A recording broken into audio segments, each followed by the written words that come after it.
ಕರ್ತನ ಪರಿಶುದ್ಧ ನಾಮಕ್ಕೆ ಸ್ತೋತ್ರ ಉಂಟಾಗಲಿ. ದೇವರ ಮಕ್ಕಳು, ಈ ಮುಂಜಾನೆ ವೇಳೆಯಲ್ಲಿ ಈ ಒಂದು ವಾಕ್ಯ ನೋಡಲು ಬಂದಿರುವಂಥ ಪ್ರತಿಯೊಬ್ಬರನ್ನು ದೇವರು ನಿಮ್ಮೆಲ್ಲರನ್ನು ಆಶೀರ್ವದಿಸಲಿ. ದೇವರ ಮಕ್ಕಳೇ, ಗುಡ್ ಮಾರ್ನಿಂಗ್ ನಿಮ್ಮೆಲ್ಲರಿಗೂ. ಈ ಮುಂಜಾನೆ ವೇಳೆಯಲ್ಲಿ ದೇವರ ಸನ್ನಿಧಿ ಬಂದಿರುವಾಗ ದೇವರು ನಿಮ್ಮೆಲ್ಲ ಅಗತ್ಯಗಳನ್ನು ಆತನು ಸಂಧಿಸುವವನಾಗಿದ್ದಾನೆ. ನಾವು ಸ್ವಲ್ಪ ಸಮಯ ಪ್ರಾರ್ಥಿಸೋಣ. ಮಹಾಪರಿಶುದ್ಧನು, ಸರ್ವಶಕ್ತನು ಅದನ್ನು ಪರಲೋಕದ ದೇವರೇ ಅಪ್ಪ, ಈ ಒಂದು ಮುಂಜಾನೆ ವೇಳೆಯಾಗಿ ಸ್ತೋತ್ರ ಕರ್ತನೆ. ತಂದೆ ದೇವರು, ಈ ಒಂದು ಮುಂಜಾನೆ ಸಮಯದ ಸ್ವಾಮಿ ಅಪ್ಪ, ನಿನ್ನ ಸನ್ನಿಧಿಯಲ್ಲಿ ದಾಹ ಉಳ್ಳವರಾಗಿ ಬಂದಿರುವಂಥ ಒಂದೊಂದು ದೇವರ ಮಕ್ಕಳನ್ನು ಅಪ್ಪ ನಿನ್ನ ಹಸ್ತಕ್ಕೆ ಸಮರ್ಪಿಸಿ ಪ್ರಾರ್ಥಿಸ್ತಾ ಕರ್ತನೆ. ಪ್ರತಿಯೊಬ್ಬರ ಹೃದಯಗಳನ್ನು, ಪ್ರತಿಯೊಬ್ಬರ ಪರಿಸ್ಥಿತಿಗಳನ್ನು ಅಪ್ಪ ನೀನು ತಿಳಿದಿರುವ ಆತನಾಗಿದ್ದೀಯ. ಈ ವೇಳೆಯಲ್ಲಿ ಸ್ವಾಮಿ ಅಪ್ಪ, ಮನುಷ್ಯರು ಮುಖ ನೋಡ್ಬೋದು, ನನ್ನ ತಂದೆ ದೇವರೇ ಅಂತರಾಳದ ಹೃದಯ ನೋಡುವಂಥ ನೀನಾಗಿದ್ದೆ ಕರ್ತನೆ.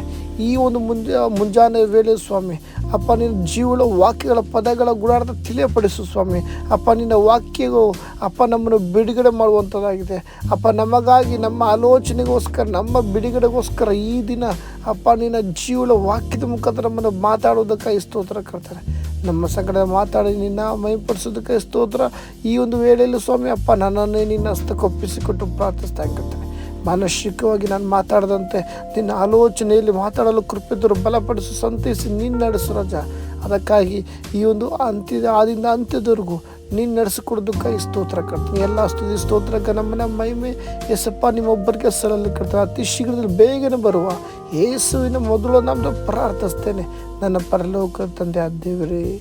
ಆಮೇನ್. ಸ್ತೋತ್ರ. ಆಮೇನ್. ಪ್ರಿಯ ದೇವರ ಮಕ್ಕಳೇ, ನೀವೆಲ್ಲರೂ ಕರ್ತನ ನಾಮದಲ್ಲಿ ಸಂತೋಷವಾಗಿದ್ದೀರಂತ ನಾನು ಬಯಸ್ತೇನೆ. ಹೌದು, ಈ ಮುಂಜಾನೆ ವೇಳೆ ದೇವರ ಸನ್ನಿಧಿ ಬಂದಿರುವಾಗ ಎಲ್ಲರೂ ಹೇಗಿದ್ರ? ಎಲ್ಲರೂ ಚೆನ್ನಾಗಿದ್ದ ನಾನು ಭಾವಿಸ್ತೀನಿ. ಹೌದು, ಈ ವೇಳೆ ನಾವು ಒಂದು ವಾಕ್ಯ ಧ್ಯಾನಿಸೋಣ. ಫಿಲಿಪ್ಪಿ ಬರೆದ ಪತ್ರಕ್ಕೆ 4ನೇ ಅಧ್ಯಾಯ 13ನೇ ವಾಕ್ಯ. ನನ್ನನ್ನು ಬಲಪಡಿಸುವಾತನಲ್ಲಿದ್ದುಕೊಂಡು ಎಲ್ಲಕ್ಕೂ ಶಕ್ತನಾಗಿದ್ದೇನೆ. ಆಮೇನ್. ಪ್ರಿಯ ದೇವರ ಮಕ್ಕಳೇ, ಇಲ್ಲಿ ಪೌಲನು ಈ ವೇಳೆಯಲ್ಲಿ ಹೇಳುವಾಗ ಎಲ್ಲಕ್ಕೂ ಶಕ್ತನಾಗಿದ್ದೇನೆ.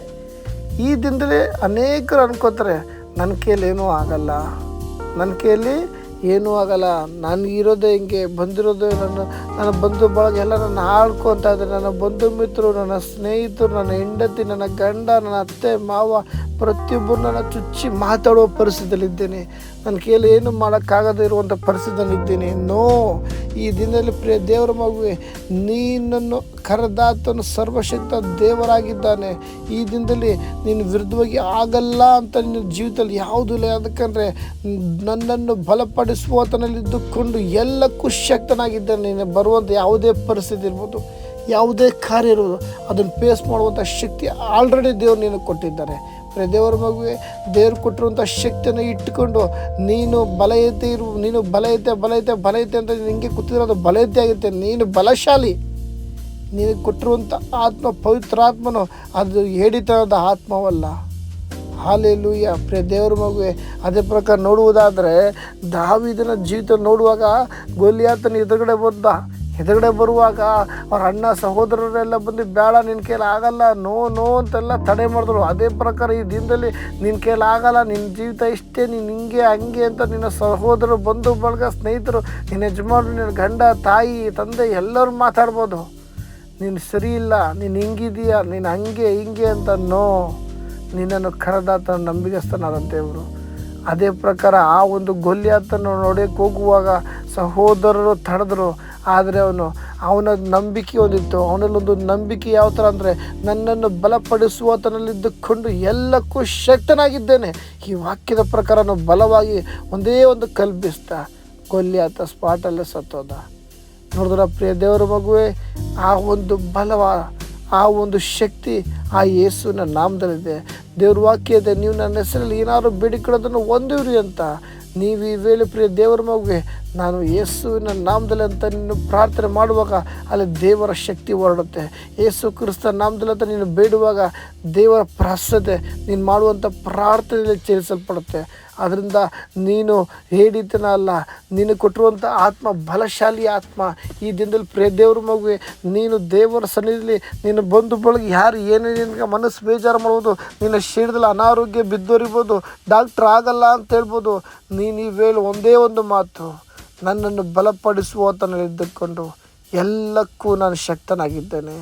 ಹಾಲೆಲೂಯ. ಅದಕ್ಕಾಗಿ ಈ ಮುಂಜಾನೆ ವೇಳೆಯಲ್ಲಿ ಯೇಸುವಿನ ನಾಮ ನಿನ್ನಲ್ಲಿರುವುದೇ ಆದರೆ, ಯೇಸು ಕ್ರಿಸ್ತನ ಒಂದು ಪ್ರೀತಿ ನಿನ್ನಲ್ಲಿರುವುದೇ ಆದರೆ, ಯೇಸು ಕ್ರಿಸ್ತನ ಒಂದು ಪ್ರಸನ್ನತೆ ನಿನ್ನಲ್ಲಿರುವುದೇ ಆದರೆ ಶತ್ರುವಿಗೆ ಜಾಗವಿಲ್ಲ, ಹೋರಾಟಗಳಿಗೆ ಜಾಗವಿಲ್ಲ, ಅಪಮಾನಕ್ಕೆ ಜಾಗವಿಲ್ಲ. ಯಾಕಂದರೆ ನಿನ್ನನ್ನು ಬಲಪಡಿಸುವಾತನಲ್ಲಿದ್ದುಕೊಂಡು ನೀನು ಎಲ್ಲಕ್ಕೂ ಶಕ್ತನಾಗಿದ್ದೀಯ. ಹಾಲೆಲೂಯಾ. ಇಲ್ಲಿ ನನ್ನನ್ನು ಬಲಪಡಿಸುವಾತನಿದ್ದುಕೊಂಡು ಎಲ್ಲಕ್ಕೂ ಶಕ್ತನಾಗಿದ್ದು, ಒಂದಕ್ಕೂ ಅಂತ ಬರೋದಿಲ್ಲ. ಯಾವುದೇ ವಿಷಯ ಇರ್ಬೋದು, ಯಾವುದೇ ಕಾರ್ಯ ಇರ್ಬೋದು, ಎಲ್ಲ ವಿಷಯದಲ್ಲೂ ಸಹ ನೀನು ಶಕ್ತನಾಗಿದ್ದೀಯ. ಅದಕ್ಕೆ ಎಷ್ಟೋ ಸಂದರ್ಭದಲ್ಲಿ ನಾವು ನನಗೆ ಶಕ್ತಿ ಇಲ್ಲ, ನಾನು ಬಲ ಐತೆ, ನನ್ನ ಕೆಲ ಆಗಲ್ಲ ಅಂತ ನೀನು ಹೋಗಿರ್ಬೋದು. ಈ ಮುಂಜಾನೆ ವೇಳೆಯಲ್ಲಿ ನಿನ್ನಿಂದ ಅಸಾಧ್ಯವಾದದ್ದು ಯಾವುದೂ ಇಲ್ಲ ದೇವರ ಮಗುವೆ. ಯಾಕಂದರೆ ಈ ಲೋಕರು ಉಂಟು ಮಾಡಿದ ದೇವರು ನಿನ್ನ ಸಂಗಡ ಇದ್ದಾನೆ. ಅದಕ್ಕಾಗಿ ಈ ಮುಂಜಾನೆ ವೇಳೆಯಲ್ಲಿ ಯಾರಾದರೂ ನಿನ್ನ ಜೀವಿತದಲ್ಲಿ ಆಗಲ್ಲ ಹಂಗೆ ಹಿಂಗೆ ನೀನು ಹೀಯಾಳಿಸುವುದೇ ಆದರೆ ನೀನು ಈ ದಿನದಲ್ಲಿ ಈ ಒಂದು ವಾಕ್ಯವನ್ನು ಹಿಡಿದು ಪ್ರಾರ್ಥಿಸು. ನನ್ನನ್ನು ಬಲಪಡಿಸುವಂತನಿದ್ದುಕೊಂಡು ಎಲ್ಲಕ್ಕೂ ಶಕ್ತನಾಗಿದ್ದೇನೆ.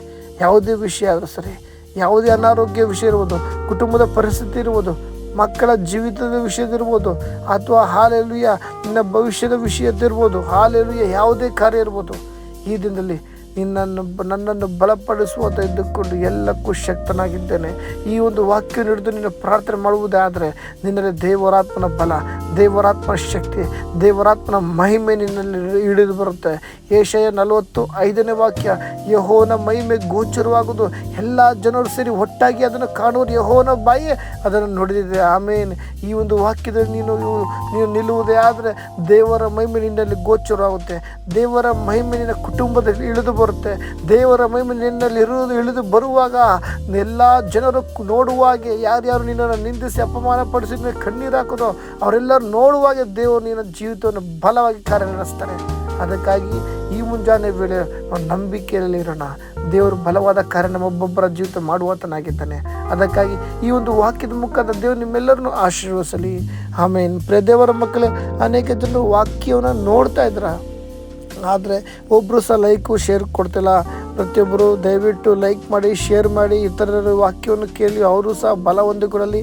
ನಿಮ್ಮ ಜೀವಿತದಲ್ಲಿ ದೇವರು ಏನಾದರೂ ಈ ವಾಕ್ಯದ ಮುಖಾಂತರ ಏನಾದರೂ ಕಾರ್ಯ ಮಾಡಿರುವುದೇ ಆದರೆ ಕಮೆಂಟ್ ಮೂಲಕ ತಿಳಿಸಿ. ಇತರಿಗೆ ಅದು ಉಪಯೋಗ ಆಗುತ್ತೆ, ಇತರಿಗೊಂದು ಸಾಕ್ಷಿ ಆಗುತ್ತೆ, ಪ್ರೋತ್ಸಾಹ ಉಂಟಾಗುತ್ತೆ. ಅದರಿಂದ ನಿಮ್ಮ ಪ್ರಾರ್ಥನೆ ಮನವಿ ಅಥವಾ ನಿಮ್ಮ ಜೀವಿತದಲ್ಲಿ ದೇವರು ಏನೇ ಕಾರ್ಯ ಮಾಡಿದ್ರು ಸಹ ಒಂದು ಕಮೆಂಟ್ ಮೂಲಕ ತಿಳಿಸಿ. ಮಾತ್ರ ಅದೇ ನೀವು ಎಲ್ಲಿಂದ ನೋಡ್ತಾ ಇದ್ದೀರಾ ಅಥವಾ ನಿಮ್ಮ ಹೆಸರು, ನಿಮ್ಮ ಊರು, ಯಾವ ಸ್ಥಳ ಅಂತ ಸ್ವಲ್ಪ ಕಮೆಂಟ್ ಮೂಲಕ ತಿಳಿಸಿ. ಯಾಕಂದರೆ ಈ ಒಂದು ವಾಕ್ಯ ಎಲ್ಲೆಲ್ಲಿ ಹೋಗ್ತಿದೆ ಅಂತ ನಮಗೂ ಸಹ ತಿಳಿದುಕೊಳ್ಳೋಕೆ ನಮಗೊಂದು ಆಸೆ ಆಗುತ್ತೆ.